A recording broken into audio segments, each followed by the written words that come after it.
Oxygène Radio. Anjou, Hit & Score.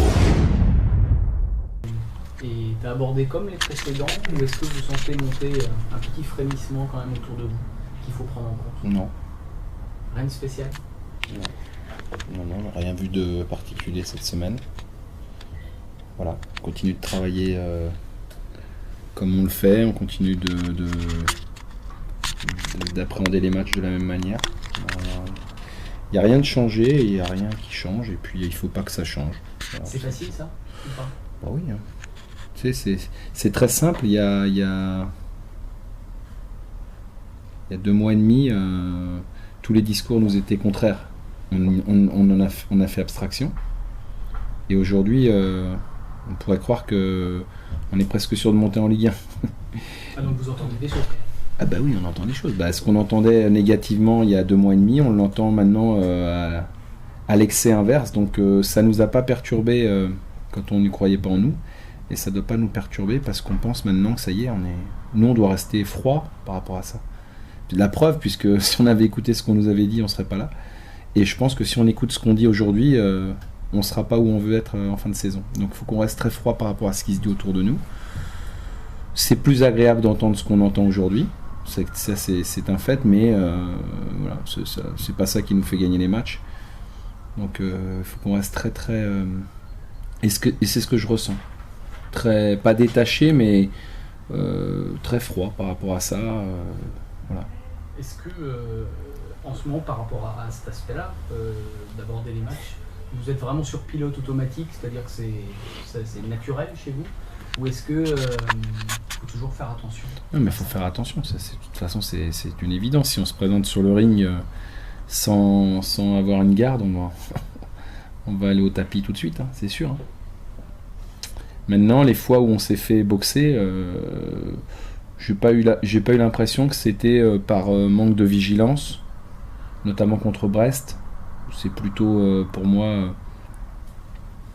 Je sais pas si c'est le hasard, mais c'est vraiment un fait de jeu qui peut arriver, mais c'est pas pour ça qu'on n'était pas prêt. Ouais. Et puis le match d'Ajaccio, parce qu'il y a encore eu un fait de jeu, et puis aussi parce que même si on n'a pas été à la hauteur, on est tombé face à une bonne équipe. Et voilà, donc faut être vigilant, faut être pas prudent, faut être vigilant, tout simplement. Savoir que, mais je pense que voilà, on a été aussi un petit peu échaudés, donc je crois que là-dessus, il n'y a pas beaucoup de mise en garde à faire, surtout par rapport à l'adversaire qu'on rencontre quand même, parce que je crois que sur les 8 derniers matchs, ils sont premiers, ils n'ont pas perdu.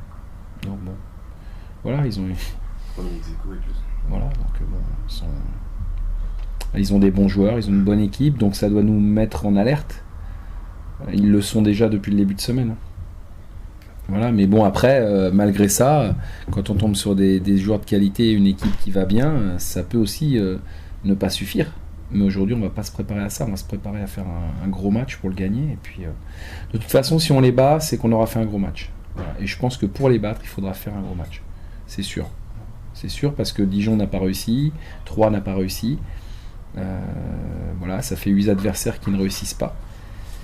C'est la 2e attaque du championnat. Et je suis pas surpris compte tenu du trident offensif qu'ils ont. Bon voilà, ils ont toutes les armes. Je pense que s'ils n'avaient pas manqué leur première partie de championnat, enfin pas leur première partie, la partie intermédiaire, ils seraient avec nous, c'est sûr.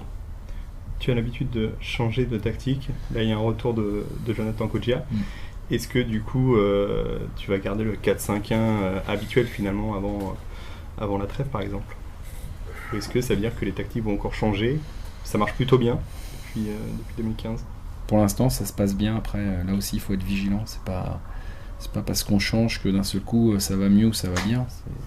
Encore une fois, c'est tout ce qui est important, c'est comment les joueurs animent le système. Après, à nous, à moi, de choisir le meilleur contre cet adversaire-là. Est-ce qu'il faut utiliser le même qu'à Créteil? Je sais pas. Le fait de changer, c'est quand même gagnant ces derniers temps. Oui, mais bon, encore une fois, c'est pas une science exacte. C'est pas parce qu'on change qu'on gagne. Je pense que c'est les joueurs qui s'adaptent bien et qui utilisent au mieux ce qu'on propose par rapport à l'adversaire qui est face à nous.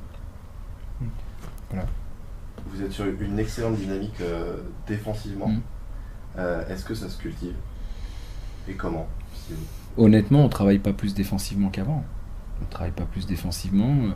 Maintenant, je crois que, et c'est un peu logique, à ce moment de la saison, on a quand même maintenant beaucoup de vécu. Donc il y a des choses qui sont mieux faites, peut-être parce que mieux intégrées, mieux imprégnées. Et puis aussi, bon, là, on l'a déjà dit, hein, on a eu l'apport de joueurs qui nous aident. Encore une fois, non pas que ceux qui étaient avant ne faisaient pas le boulot, loin de là, mais bon, force est de reconnaître que ça nous amène quelque chose de plus. Mais après, il n'y a pas de... Là aussi, bon, ça fait 4 matchs qu'on n'a pas encaissé de but, il n'y a pas de... En tout cas, peut-être qu'ils le font entre eux, mais en tout cas, nous, on n'insiste pas là-dessus. Ça, faut pas insister là-dessus. C'est le meilleur moyen de... Bah, l'objectif, c'est pas celui-là. L'objectif, c'est de gagner le match. Si on doit le gagner 2-1, encaisser un but, c'est pas grave. Mais on se sent quand même plus fort quand défensivement tout va bien. C'est évident. Il vaut mieux se sentir fort que se sentir fragile ou fébrile. On sent pas ça. Maintenant, on est à l'abri de rien. On est à l'abri de rien. Tout le monde peut à un moment, un jour, avoir un coup de mou, un coup de moins bien. Ça arrive à tout le monde. Donc, je suis pas en train de préparer ça, mais je sais que ça peut arriver. Regardez le Real de Madrid. Voilà. On est loin d'être le Real de Madrid. Donc, voilà, c'est pas se protéger, c'est juste que effectivement, s'il n'y a pas de vigilance, s'il n'y a pas de méfiance, il peut y avoir à un moment donné des retours de bâton. Donc à nous de faire ce qu'il faut pour que ça n'arrive pas. Et il faudra, parce qu'encore une fois, que ce soit... Bon, ils ont le meilleur buteur du championnat aujourd'hui dans leur équipe quand même. Deuxième attaque, avec Bonnet et Malfleury sur les côtés, ça a de l'allure, quoi. C'est un test du coup, vraiment... Oh, je sais pas si c'est un test. Des tests, on en passe tous les week-ends. Alors avec plus ou moins d'adversité. Mais tous les week-ends, on passe des tests. Donc c'est pas un test plus important que les autres. Tu parles de ce duel de buteurs. On connaît la volonté du tien de vouloir éventuellement terminer en tête. Est-ce que cette semaine, tu as tendance à le freiner, le motiver? Ça a une relation particulière dans ce match-là? Non, d'abord, juste savoir comment ses sensations, parce que c'est ça le plus important. C'est les sensations dans lesquelles il est, puis ce qu'il a démontré à l'entraînement. Voilà, j'ai pas senti de retenue, j'ai pas senti de gêne, j'ai senti qu'il a bossé fort. Je dirais même peut-être un peu plus fort que les fois où il n'était pas là les semaines d'avant. Après, il faut pas qu'il se trompe de combat, quoi. Voilà. Pas qu'il se trompe de combat, mais je crois qu'il est suffisamment intelligent pour le comprendre et savoir que il faut qu'il se serve de l'équipe. Il faut qu'il serve l'équipe, il faut pas qu'il pense qu'à ça. S'il pense qu'à ça, il va déjouer.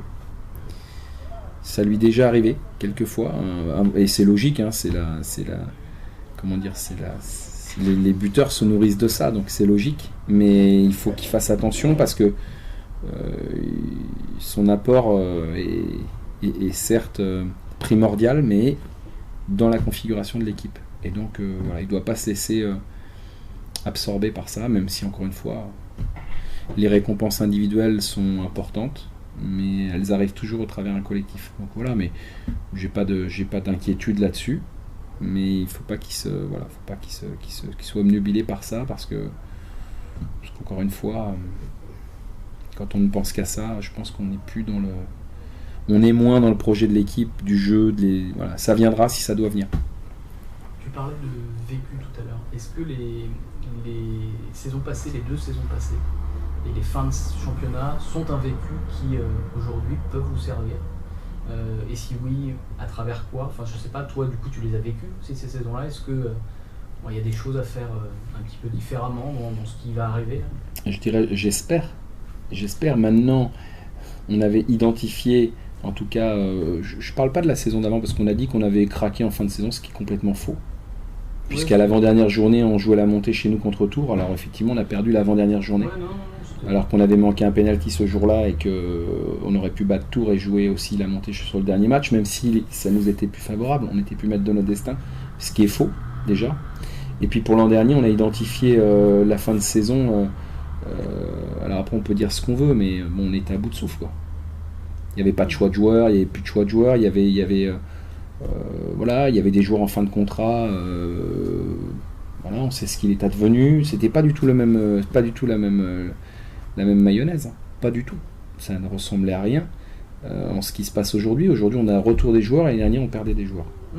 Alors, on en a perdu là aussi, hein, mais on a réussi à passer sans encombre certains matchs avec des absences importantes. Et aujourd'hui, on récupère des joueurs. Donc, je considère qu'on n'est pas du tout dans la même phase. Et puis aussi, hein, et comme je l'ai dit tout au début de notre entretien, on s'est laissé l'année dernière bercer, c'est logique. Quand on était devant, on parlait en bien de nous, et tellement on parlait en bien de nous que ça ne pouvait que bien se finir. Et que c'est pour ça que je leur ai dit. Voilà, on doit être très très hermétique à tout ce qui se dit autour de nous. Et je pense que, en tout cas pour ceux qui sont là, mais même ceux qui nous ont rejoints, que ce soit Thomas Mangani, Jean-Jacques Pierre, ils ont l'habitude de ça. Donc il ne faut pas se laisser, je dirais, embarquer dans des chemins qui ne sont pas les bons. Donc je pense que ça aussi, ça nous a servi. Mais encore une fois, l'année dernière, on était happé par une autre compétition, puisque rappelez-vous quand même, on jouait la demi-finale en 18 avril, c'est-à-dire un mois plus tard qu'aujourd'hui. Donc on jouait les matchs d'aujourd'hui avec déjà des absents et avec la perspective de jouer une demi-finale. Donc évidemment que ça avait alors ça nous avait emmené psychologiquement jusque là parce que c'était quand même un point important de la saison, mais comme ça s'est arrêté, tout s'est arrêté et on n'est pas du tout dans ça. Et la grande différence, encore une fois, c'est que l'an passé on a été de la première à la 28 ou à la 29e journée, donc c'est fatigant, c'est épuisant. C'est pas moi qui le dis, quand j'entends Jean-Marc Furlan qui dit, vous savez, tous les week-ends, quand vous êtes leader et que les équipes veulent vous battre, c'est ce qu'on a vécu l'an dernier. Donc voilà, aujourd'hui on n'est pas leader, voilà, on est bien placé, mais c'est pas du tout, je considère que c'est pas du tout la même chose. On arrive avec beaucoup plus de fraîcheur, à la fois physique et mentale. Et toi, encore une fois, il n'y a pas de garantie, mais aujourd'hui, celui qui sait ce qui va se passer. Et comment tu fais pour essayer de rester dans la bulle? C'est pas non, mais après, c'est un travail au quotidien. Ça veut dire que à nous de répéter, de mettre en garde, de protéger, voilà, de pas trop s'éparpiller avec la presse, avec tout ça, parce qu'on sait très bien que ça pompe de l'énergie et que c'est très facile de. Encore une fois, chacun fait son métier, chacun fait son boulot. Mais parfois, tout le monde ne vit pas et ne reçoit pas les choses de la même manière. Donc pour certains, ça glisse et pour d'autres, ça les touche. Donc dans un cas comme dans l'autre, il faut garder la mesure, garder son sang-froid. C'est quelque chose sur lequel j'ai beaucoup insisté au match avant Créteil et sur lequel je vais insister énormément. Notre sang-froid va nous permettre, la maîtrise des émotions doit nous permettre en tout cas de ne pas se tromper dans la manière d'apprendre les choses. Donc ça, c'est un travail au quotidien.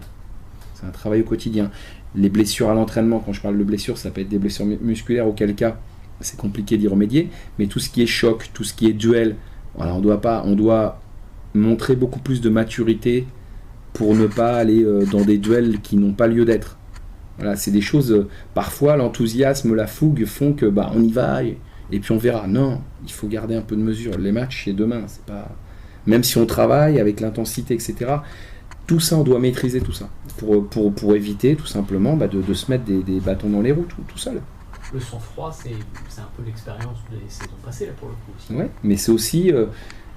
c'est aussi... Moi je vois avec certains... Je le vois aussi avec certains, c'est assez visible.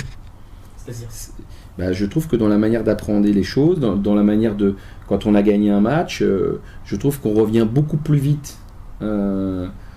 Sur terre. Ouais, un petit peu. Alors, on profite du moment, mais je trouve que très très vite, on bascule sur le match qui arrive. Et je trouve que c'est un progrès parce que je dirais, encore une fois, baigner dans l'euphorie, c'est dangereux pour la suite parce qu'il faut savoir que on le sait. Mais s'il faut qu'on se remette à l'endroit le mercredi pour le vendredi, c'est tard.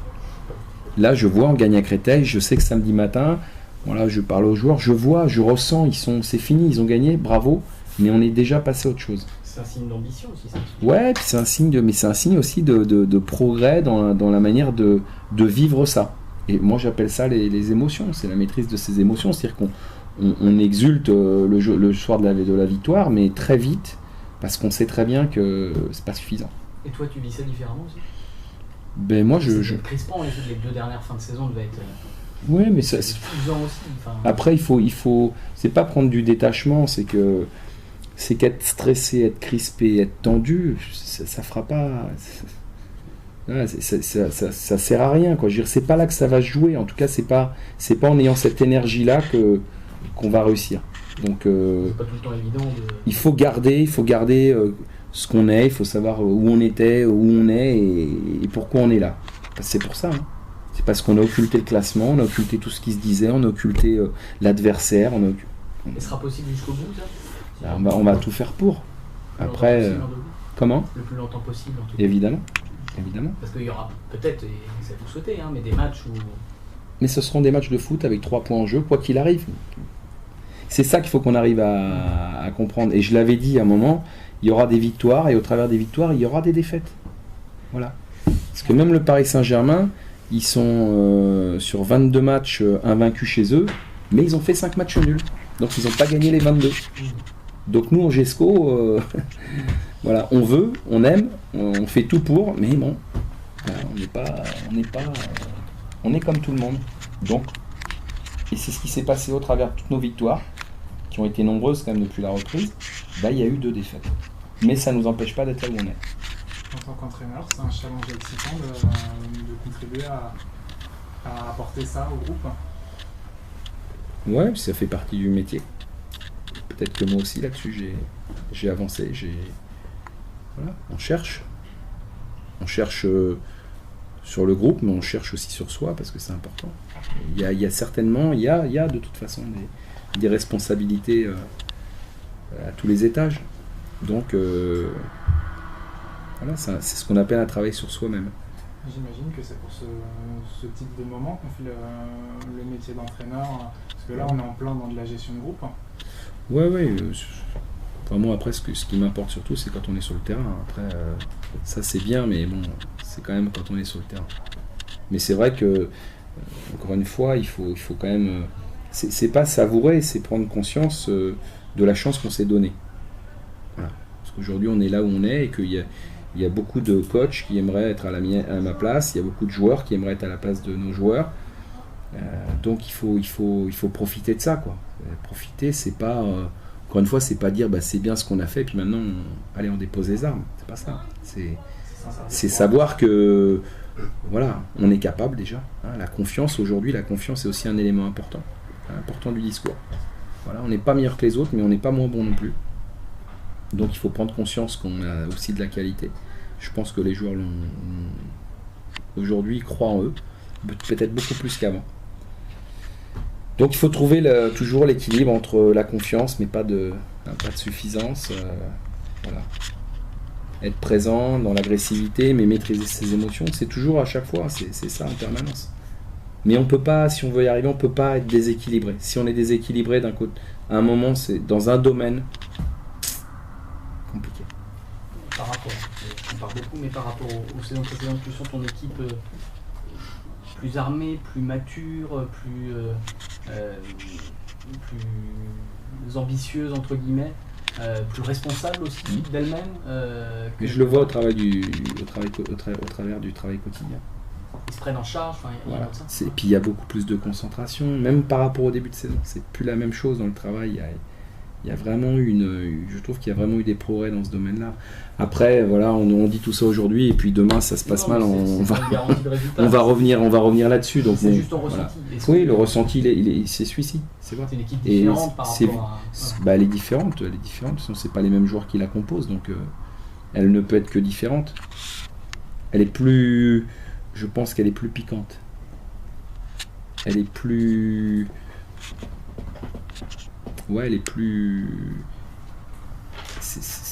dans la compète. On le sentait en première partie de saison, mais c'était une fois sur deux. Voilà, c'est là où on a progressé dans la régularité. C'était aussi un des mots importants de la trêve. C'était si on est plus régulier, on sera plus performant. c'est ce qui arrive, mais ça vient pas comme ça. Et aujourd'hui, le constat que je fais, c'est que dans le travail au quotidien, ça se ressent. Et donc, ça se traduit. Ça se traduit. Voilà. Mais bon, tout ça, ça reste évidemment très fragile. Ouais, t'avais une image, c'était le 100 mètres, je sais pas si tu te rappelles. Ouais. Il y a une image cette année? Ouais. Non, c'est pas la même chose. On peut pas faire la même chose. Surtout quand ça n'a pas marché. On peut pas repartir sur quelque chose qui n'a pas fonctionné. C'est quoi? Il y a autre chose? Non, aujourd'hui, on est sur 4 points. On est sur 4 points qui vont revenir maintenant sur les 10 derniers matchs. Vous avez de Très important. Non, on était parti sur quelque chose où on avait dit, alors c'est pas le truc bateau, mais c'est vrai que c'était on voulait pas entendre parler de classement ni rien, c'était le match, voilà, on passe au suivant, on a gagné, on a perdu, on passe au suivant, c'était pas du tout, pas de projection sur le moyen ou long terme. Voilà, puis là il y a 4 points qui vont revenir avant chaque match, qui sont pour moi essentiels sur cette fin de saison, que ce soit sur sprint, tout le monde parle de sprint final. Bon voilà, il y a des points. Là, tu les inaugures là sur Non, on a déjà démarré à Créteil. À Créteil, d'accord. On peut pas savoir lesquels c'est, Non. je te demande quand même. Non, ça reste entre nous. D'accord. On a besoin de ça, Ouais, de rester je parfois un comprends. petit peu entre nous. Voilà, c'est parce qu'on peut pas tout partager. Mais nous on a besoin de demander. C'est normal, chacun son affaire.